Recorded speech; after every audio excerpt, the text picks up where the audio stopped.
program. I am Miro African TV. Welcome to today's program. I'm setting up my camera. I hope my voice is coming out clear. I hope you guys can hear my voice.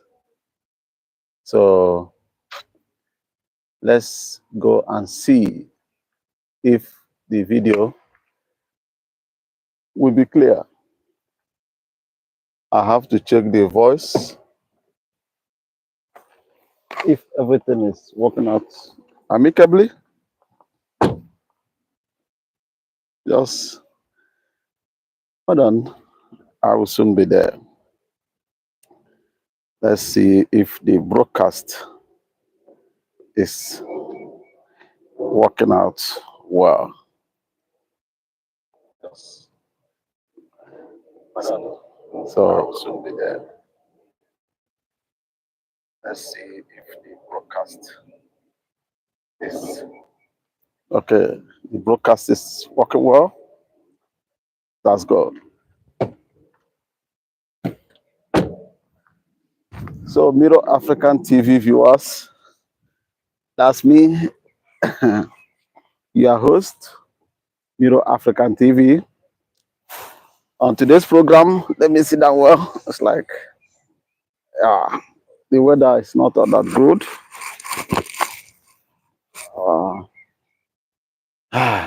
So, on today's program, I will be discussing the issue or things or something that happened in Nigeria. The title is the Igbo move to the north. I'm rejecting that movement. I have been invited several. Let me just give you guys a short story. I have been invited in several programs and was interviewed. Along the line, some questions were raised, like asking me or pushing me to apologize on behalf of the Igbos on what happened during the war in Nigeria. Which I narrated my stories, and I tendered the reason why I'm not going to take that step to apologize to nobody, because Igbos never declared war on any country, on anybody, and Igbos never believe that they will be attacked by their fellow Nigerians.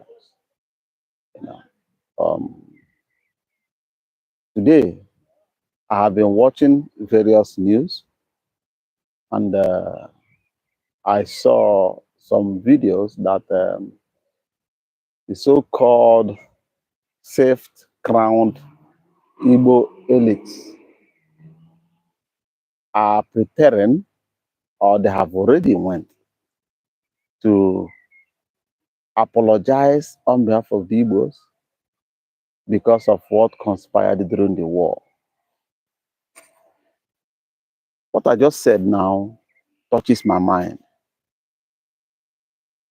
My question is this: why must our so-called elites go out there to fool themselves only because of their own self-interest? Whatever they are doing got nothing to do with the Igbos nor the Igbo interests. If they have went to the north, it is them and their families, which every Nigerians understand the culture of Igbo land. Igbos are Republicans. Igbos don't obey. Like if you come to the north, if the Sokoto king ordered war, everybody will stand up, bring out their knife and go to war. Yoruba can do it. But if you come to Igbo land and our king said, let's go to war, everybody will ask him why. Why? That is in our nature. To tell you, you must sit down with your people, convince them. Because if they take decision, they can't walk back from it, And it's very hard for Igbo people to take one decision. The only one they took, the whole world to feel the heat, which is the war, to defend their territory when Nigeria declared war on them. My question goes to Iwanyawos and all their cliques that have been the instrument of the Federal Republic of Nigeria. Before you will go to apologize because of what happened during the war, can you please also explain to the Igbos what happened during that war? What really happened? What went wrong? Why did that war break out? And why must a country being created by the British all of a sudden become enemies to fight each other? Can an Igbo elite or among these concussion groups that call themselves whatever they may call themselves explain to me a common Igbo man that know nothing that happened or conspired during that war? Let me pretend as if I know nothing. Just tell me, because I came across a book that was published in 1958. The book's name is Federal Republic of Nigerian Army. And in that book, the little information that I'll be able to squeeze out of that book, it is, that book was saying everything that happened in Biafran War, everything that will make the Igbos to pull out of Nigeria. Everything, everything. That book never missed anything. When did the war break out? But that book was published in 1958. I don't know whether Iwanyawos have ever read that book or come across it. Maybe let's pretend that they don't know what happened or know anything about that book. Now, let them just, music may be entering the YouTube because some guys are playing music around. I hope that YouTube will not censor this video. I'm not the one playing the music. The music is just coming in. I just want to say I am not the one playing the music, So another thing is this.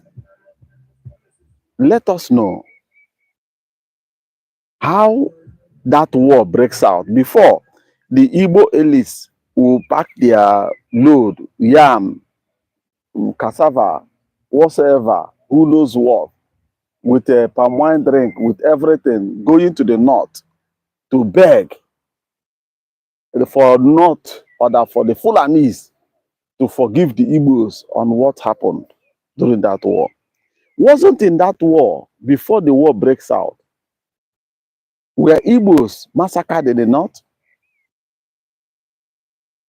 How many times did the northerners pour the blood of the Igbos in the northern part of Nigeria? Can anybody tell me? Have they come clean to say, I am sorry because of the killings that my people killed the Igbos, even though it's late? Is it not the same Nigeria that the North was killing the Igbos? Igbos start running to Lagos. Lagosians start killing the Igbos.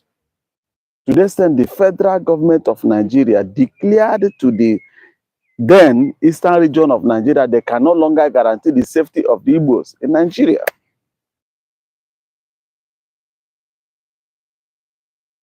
Before the Igbos start packing their load and leaving Nigeria.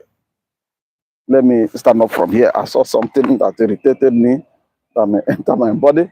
So let me turn the camera this way. Maybe from here.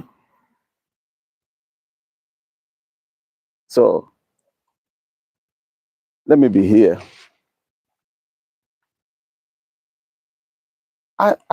So by that time that the Federal Republic of Nigeria declared to the Igbos, federal government told one tribe in the entire country, we can no longer guarantee your safety. In the union, that was created to contain all of us. Our people has a proverb that says, if a journey can no longer be conducive to continue, it should be comfortable for you to do what? Pack your load and do what? And go back. I believe that was what the Igbos did by then. When the North rejected them, their so-called eastern part, which is the western part of Nigeria, also rejected them. The only thing that remained is for them to go back home. And when the whole union said that they were no longer interested in staying with you, doing business with you, even associating with you is a crime, the best thing is for you to do what? To pull out of the union, which, if you ask me, what the Igbos did that time is what they call referendum. The entire Igbo did referendum that they are no longer interested to be in a club that is not conducive for them to stay. Now, for the so-called Igbo I won't call it Igbo elite, self-crowned elite of Igbo land, because Iwanyawa has never done anything in Igbo land that will warrant me to call him an Igbo elite. He's not an elite. He's a stooge. He's a servant of the North right from time. He has been getting himself fat from the corrupt system of Nigeria. And all those things has never benefited Igbo land for once. So what will warrant me to call him my elite or someone that will represent me? And I would like to see the list of those that are going to the North. And the Northerners not quite sure that these people that came to them are just roof rats. They can't even talk to the Imo State. Iwanawa can't even talk to Imo State youths. Nobody knows him. He has no value. Who in Igbo political elite, political system that can talk to or summon the Igbos and you will see them. The only person, imagine in Igbo land today, Nnamdi Kanu gave order of sit at home. The entire system of Eastern region is obeying to it. That is what they call leader. Even though the current governors have tried all their possible best to stop sit at home, they never respected them. These people going to the North to beg on whose behalf?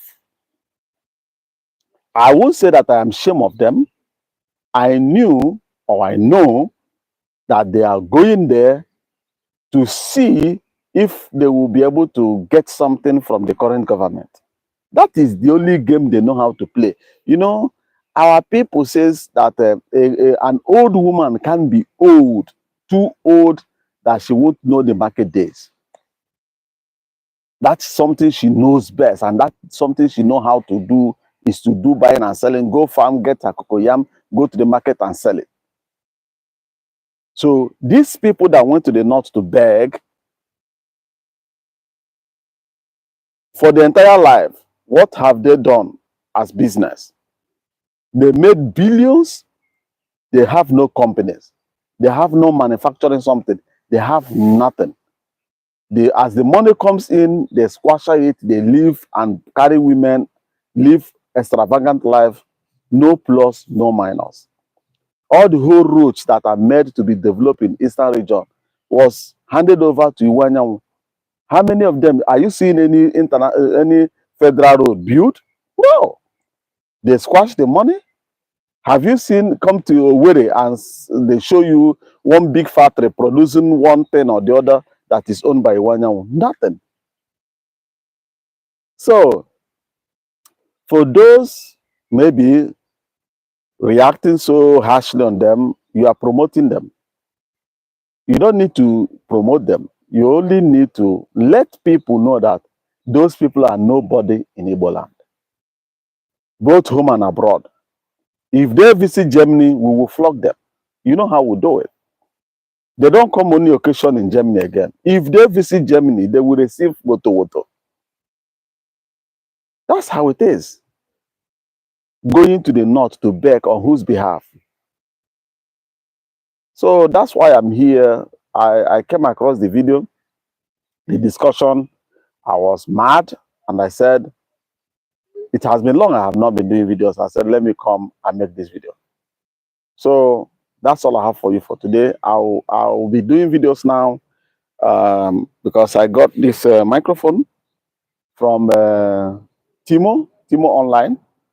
I saw it, I thought that it wasn't good, but it's very impressive. So I'll be making videos this time around. So that's all I have for you, and bye-bye for now. Have a wonderful weekend. For those in Germany, we are going to enjoy our long weekend.